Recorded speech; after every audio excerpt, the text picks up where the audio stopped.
다이어트가 끝나자마자 다시 살이 찌거나 이전보다 살이 더 빨리 찌는 것 같은 기분 들었던 적 있으신가요? 그 이유는 바로 우리 몸이 생존 모드, 즉 대사적응 스위치가 켜졌기 때문인데요. 그런데 이 생존 모드가 켜지는 데는 대표적인 두 가지 실수가 있습니다. 바로 칼로리를 지나치게 줄이는 것과 운동을 과도하게 많이 하는 것인데요. 그런 상태가 지속되면 몸은 빠르게 생존 모드로 들어가게 됩니다. 생존 모드에서는 몸이 에너지를 절약하게 돼서 기초대사량이 낮아지게 되고 무의식적인 활동에 사용되는 에너지까지 줄어들게 됩니다. 게다가 뇌는 계속 에너지가 부족하다는 신호를 보내면서 식욕을 강하게 자극하게 되는데요. 이 상태가 되면 다이어트는 정말 힘들어지고 요요가 올 확률이 급격하게 높아지게 됩니다. 심지어 다이어트하기 전보다 살이 더 잘 찌는 몸으로 바뀌기도 하고 이런 변화가 수개월에서 수년까지 이어질 수도 있습니다. 식단도 열심히 하고 운동도 열심히 했는데 결국 다시 살이 찌거나 오히려 다이어트 전보다 더 찐 것 같을 때 그럴 때 정말로 속상하고 자책을 많이 하게 되는데요. 오늘 영상에서 알려드릴 딱 두 가지만 기억하시면 괴롭게 참지 않아도 죽어라 운동하지 않아도 절대로 요요가 오지 않는 몸을 만드실 수 있습니다. 첫 번째는 운동을 과하게 하는 경우에 대해서 말씀드리겠습니다. 요요 없는 다이어트를 위해선 근력 운동과 유산소 운동은 필수로 해주셔야 합니다. 그런데 칼로리를 크게 줄인 상태에서 러닝머신이나 걷기 같은 유산소 운동만 많이 하는 경우가 많습니다. 이럴 경우 문제가 되는 게 바로 코르티솔이라는 호르몬인데요. 코르티솔은 흔히 스트레스 호르몬이라고도 불리는데 코르티솔이 높아지면 뱃속 지방이 더 잘 쌓이게 됩니다. 내장 지방은 코르티솔이 특히 민감해서 다른 부위보다 더 쉽게 복부 지방을 축적하게 됩니다. 그래서 열심히 다이어트 했는데도 팔다리만 얇아지고 배만 남는 마른 비만 체형이 될 수도 있습니다. 그리고 근손실 위험도 커지는데 코르티솔이 높아지면 근육 단백질을 분해하여 에너지원으로 사용하게 됩니다. 그렇게 되면 근손실이 발생해서 기초대사량이 낮아지게 됩니다. 이렇듯 다이어트 중 근력 운동 없이 장기간의 유산소 운동은 오히려 근육을 분해하고 지방 축적을 촉진시키는 위험이 있습니다. 근육량이 줄면 똑같이 먹어도 소모하는 칼로리가 줄어들고 조금만 먹어도 살이 더 잘 찌는 몸이 됩니다. 그렇다고 해서 유산소 운동이 나쁘다는 건 절대 아닙니다. 적당한 유산소는 심혈관 건강과 체지방 감량에 큰 도움이 됩니다. 문제는 칼로리를 과도하게 줄이고 유산소 운동만 무리하게 하는 경우 몸을 요요가 올 수밖에 없는 환경으로 만듭니다. 그렇기에 다이어트 할 때 근력 운동도 반드시 같이 해주시는 게 좋습니다.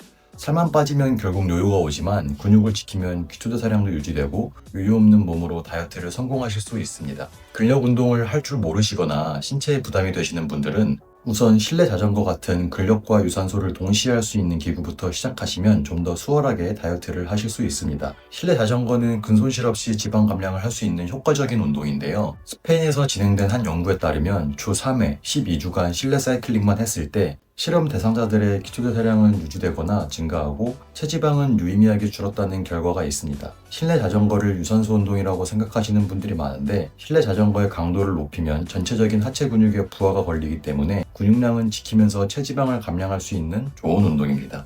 실내 자전거의 효과에 대해서 더 궁금하신 분들은 아래 고정 댓글에 영상 참고해 주시면 감사하겠습니다.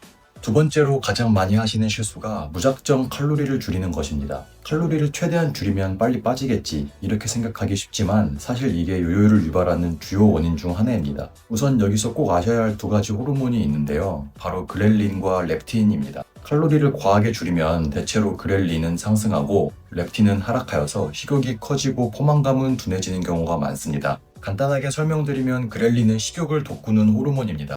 칼로리를 과도하게 제한하면 그렐린 수치가 확 올라가면서 평소보다 음식 냄새나 사진에 더 민감해지고 의지와 상관없이 참기 어려운 식욕이 생기게 됩니다. 그럼 결국 참지 못하고 배달 음식을 시키거나 집에 있는 음식들로 폭식을 하게 될 수도 있습니다. 반대로 렙틴은 포만감을 느끼게 해주는 호르몬인데요. 칼로리를 지나치게 줄이면 렙틴 수치가 낮아집니다. 그래서 평소보다 더 많이 먹어도 포만감이 잘 안 들고 계속 먹어도 먹고 싶어지는 상황이 생기게 됩니다. 여기에 더해서 칼로리를 심하게 줄이게 되면 우리 몸은 위기 상황으로 받아들이는데 몸은 언제 또 에너지가 들어올지도 모르니까 에너지를 축적하려는 생존 모드로 변합니다. 즉 같은 양의 음식을 먹어도 더 많이 지방으로 저장하게 되고 같은 운동을 해도 칼로리 소모를 억제해서 살이 잘 안 빠지게 됩니다. 특히 여성분들의 경우 여성 호르몬 분비까지 줄어들면서 가슴이 작아지는 부작용까지 생기실 수 있습니다. 문제는 이런 잘못된 방식으로 힘들게 다이어트를 끝낸 후에 다시 원래대로 먹기 시작하면 지방이 쌓이는 속도가 이전보다 훨씬 빨라진다는 겁니다. 이런 현상을 요요 현상이라고 하는데요. 그래서 다이어트 하실 때 이런 실수를 방지하기 위해서 가장 중요한 건 칼로리 추적입니다. 하루에 몇 칼로리를 섭취하셨는지 파악만 해도 다이어트 성공하기는 훨씬 수월해집니다.